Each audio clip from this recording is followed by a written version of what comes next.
China के लहसुन की क्वालिटी दिखाऊंगा दोस्तों मैं। तो चाइना के लहसुन की क्वालिटी आप देखेंगे इस प्रकार का, ये बहुत ही बड़ा जो इसकी कलियां मोटी मोटी होती हैं और इतना बड़ा ये इसका कंद होता है। तो ये साइज इसकी ये रहती है और ये चाइना का लहसुन है, कैरेट में आया हुआ है। इसके साथ ही ये कट्टों में भी ये भर करके चाइना का लहसुन है, मोटी साइज का लहसुन है। बिल्कुल ये शिमला लहसुन से बिल्कुल अलग दिखेगा आपको। इस प्रकार के जो कैरेट हैं ये यूज़ एंड थ्रो वाले कैरेट होते हैं, इनको यूज़ एंड थ्रो कैरेट कहते हैं। ये चाइना के कैरेट हैं, सिर्फ एक बार इसको यूज़ करो और फिर फेंक देते हैं।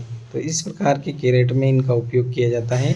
यूज़ एंड थ्रो कैरेट होते हैं जो चाइना के कैरेट कहलाते हैं। चाइना के पूरे इस प्रकार से इतने ही कैरेट जमे हुए, ये चाइना की क्वालिटी है। आप देखेंगे लहसुन की चाइना की क्वालिटी, तो इस प्रकार की ये क्वालिटी आपको चाइना की देखने को मिलेगी। चाइना की लहसुन की जो क्वालिटी है वो बिल्कुल, इसके अंदर गंध नहीं होती है। आपको सूंघने पे भी पता चल जाएगा कि लहसुन के अंदर बिल्कुल गंध नहीं है। तो इसकी कलियां भी बहुत मोटी मोटी कलियां रहती हैं।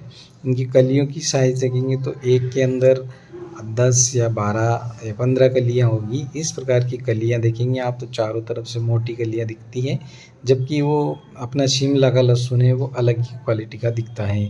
तो इस प्रकार से आप चाइना के लहसुन की पहचान कर सकते हैं। ये इस प्रकार के कैरेट में बिकने के लिए आता है और ये जो ब्लैकमेलिंग के माध्यम से डंपिंग इंडिया के अंदर किया जाता है। तो इस प्रकार से ये चाइना का लहसुन सस्ता भारत में बिकता है, जिसके कारण यहाँ पर वहाँ से जो चाइना में जो रेट बिकता है उससे दुगना रेट यहाँ मिल जाता है। इसके कारण इसकी ब्लैकमेलिंग हो रही है और चाइना में लहसुन का भाव बहुत कम होने के कारण ये भारत में लहसुन बेचने के लिए भेजा जा रहा है लगातार।